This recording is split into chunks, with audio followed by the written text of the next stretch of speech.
যুক্তরাষ্ট্রের সঙ্গে কূটনৈতিক টানাপোড়েনের মধ্যে চীন ভারতের ঘনিষ্ঠতা বাড়ছে। দ্বিপাক্ষিক সম্পর্ক বাড়ানোর পাশাপাশি ৫ বছর পর সীমান্ত বাণিজ্য পুনরায় শুরুর সিদ্ধান্ত নিয়েছে দিল্লি বেইজিং। এছাড়া ৭ বছর পর এই মাসের শেষে চীন সফরে যাচ্ছেন ভারতের প্রধানমন্ত্রী। বান্ডেল থাকলে প্রতি সেনমানিতে টাকা বাঁচবে। বিকাশ সেনমানি বান্ডেল কিনে জিতুন প্রতি লেনদেনে। সীমান্তে উত্তেজনা সহ নানা ইস্যুতে চীন ও ভারতের মধ্যে বিরোধ দীর্ঘদিনের, তবে সম্প্রতি দুই দেশের মধ্যে সম্পর্কের বরফ গলতে শুরু করেছে। সোমবার ২ দিনের সফরে ভারতে যান চীনের পররাষ্ট্রমন্ত্রী ওয়াং ই। সফরে প্রধানমন্ত্রী নরেন্দ্র মোদীর সঙ্গে দেখা করেন তিনি। এছাড়া বৈঠক করেন জাতীয় নিরাপত্তা উপদেষ্টা অজিত দোভাল এবং পররাষ্ট্রমন্ত্রী এস জয়শঙ্করের সঙ্গে। সফরের প্রথম দিনই ওয়াং ই মন্তব্য করেন, চীন ভারত একে অপরের প্রতিদ্বন্দ্বী নয়, বরং অংশীদার হিসেবে বিবেচনা করা উচিত। তাছাড়া এই সফরে দ্বিপাক্ষিক সম্পর্ক বাড়ানোর পাশাপাশি দিল্লি বেইজিং সীমান্ত বাণিজ্য পুনরায় চালুর সিদ্ধান্ত হয়েছে। উত্তরাখণ্ডের লিপুলেখ পাস, হিমাচলের শিবকিলা এবং সিকিমের নাথুলা দিয়ে সীমান্ত বাণিজ্য শুরু হতে চলেছে। সম্পর্কের কঠিন সময় পার করার পর দুই দেশ এখন এগিয়ে যাওয়ার চেষ্টা করছে।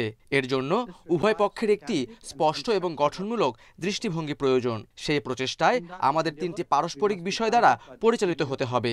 এগুলো হলো পারস্পরিক শ্রদ্ধা, সংবেদনশীলতা এবং স্বার্থ।